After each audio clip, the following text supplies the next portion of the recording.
tarde, senhor presidente. Boa tarde, Ministério Público. Boa tarde, Corpo de Jurados. Nós temos começar falando sobre o que é prova. Prova é tudo aquilo, todo aquele elemento de convicção trazido a juízo para dar luz à verdade dentro de um processo. Assim, tendo como único limite a sua legalidade. Para que, no final desse processo, o juiz possa promover a sua sentença, baseado e fundamentado na verdade. O objeto da prova é um conjunto de fatores relevantes e necessários para esclarecer a verdade dentro desse processo e atuam como um tanto probatum para fundamentar a questão do juiz, a decisão do juiz. Temos também as provas periciais. As provas periciais, elas dizem sobre a materialidade do fato. Elas não deixam dúvida, porque são feitas por pessoas competentes, pessoas científicas, pessoas que foram concursadas para isso. Então nós temos que aceitar o que os laudos periciais nos dizem. As provas testemunhais, que são aquelas que comprovam a autoria do crime, elas dispostas neste processo, elas se tornam falhas, porque testemunha, o réu, dentro do seu testemunho, ele erra. Está vendo?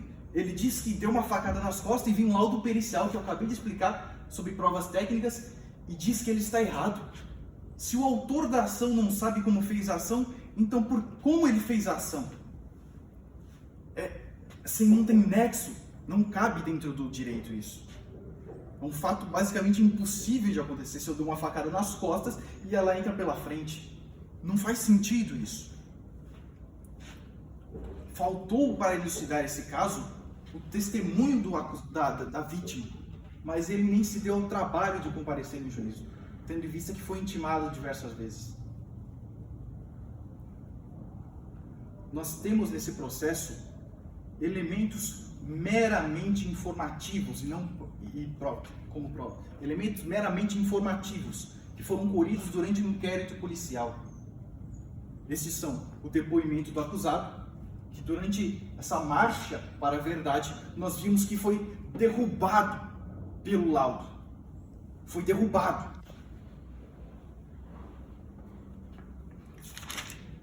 E ainda assim nós temos a sua confissão, que deveria ser usada como ápice para a sua condenação, mas nós sabemos que a confissão trazida nos artigos 197 a 200 do Código, ela nos traz esses três artigos tão poucos, mas tão recheados de verdade, tão recheados de doutrina e experiência que levaram a sua inscrição eterna no Código.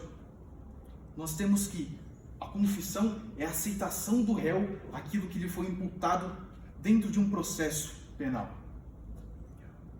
E nisso nós temos o valor probatório da confissão. Nós sabemos que há pouco tempo atrás, aliás, era muito fácil se obter uma confissão. Há 30 anos atrás, 33 anos atrás, era muito fácil se obter uma confissão.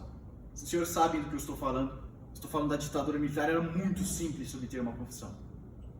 E é por isso que ela precisou ser trabalhada nos códigos, para que não fosse a única prova que imputasse a condenação absoluta do réu. Ela precisou ser trabalhada para conseguir esse caráter. É por isso que ela não poderia ser utilizada somente para quebrar a barreira da presunção de inocência, que tão inteligentemente foi trazida na nossa Constituição de 88. Quando você não consegue suprir essa barreira da presunção de inocência, você não há que se falar em culpado. Você precisa suprir ela primeiro. A prova pericial que trata da faca, tudo bem, nós temos uma faca, tudo bem, essa faca tem sangue, mas esse sangue não foi comparado com o da vítima para saber se era o sangue da vítima. Nós temos esse ponto. Se começarmos a ir na casa das pessoas. Na minha casa eu sou muito desastrado, eu sou um péssimo cozinheiro. Eu me corto muito fácil, tenho muita cicatriz na mão. Eu sou um idiota na cozinha. Basicamente todas as facas de churrasco da minha casa têm sangue. Se alguém for esfaqueado perto da minha casa, eu acho que eu não mereço ser preso. Eu acho.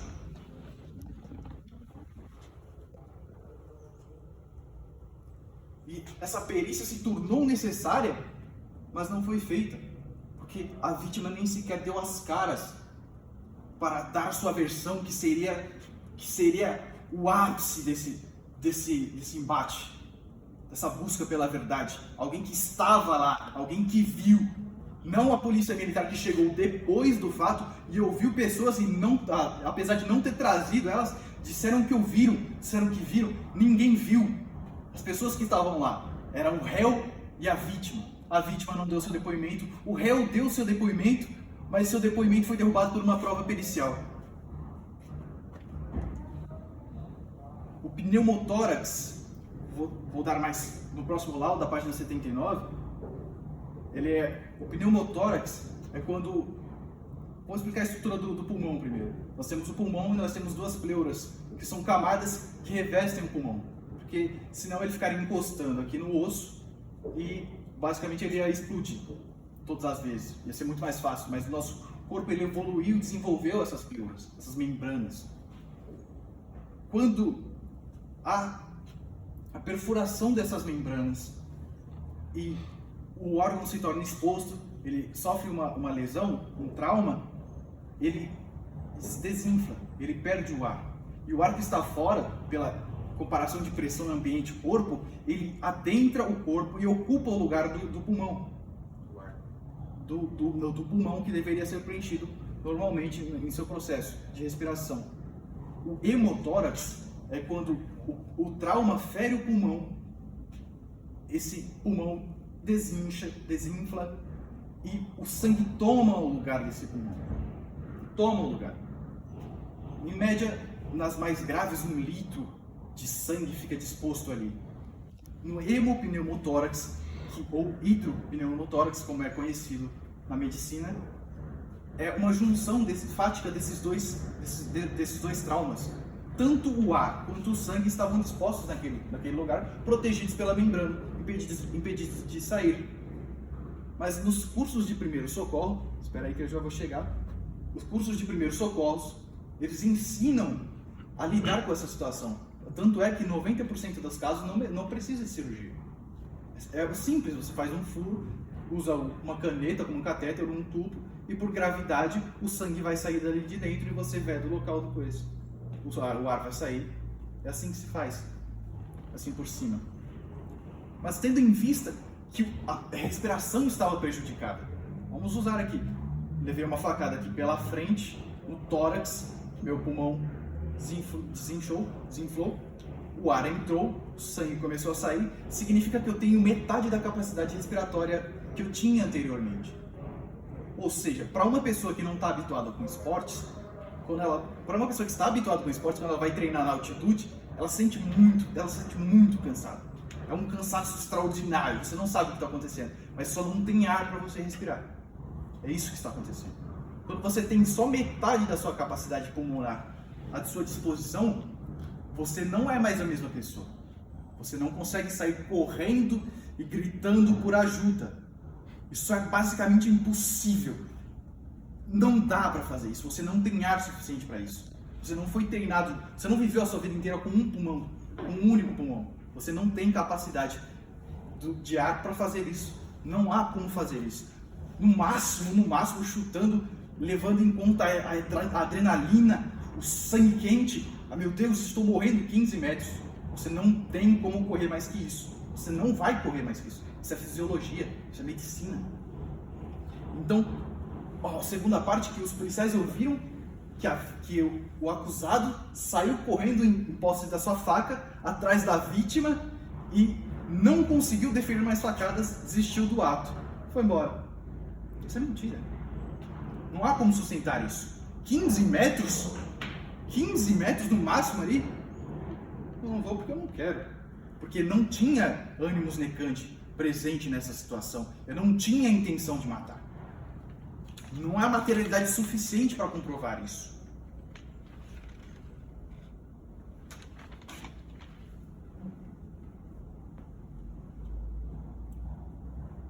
vou passar agora para a citação.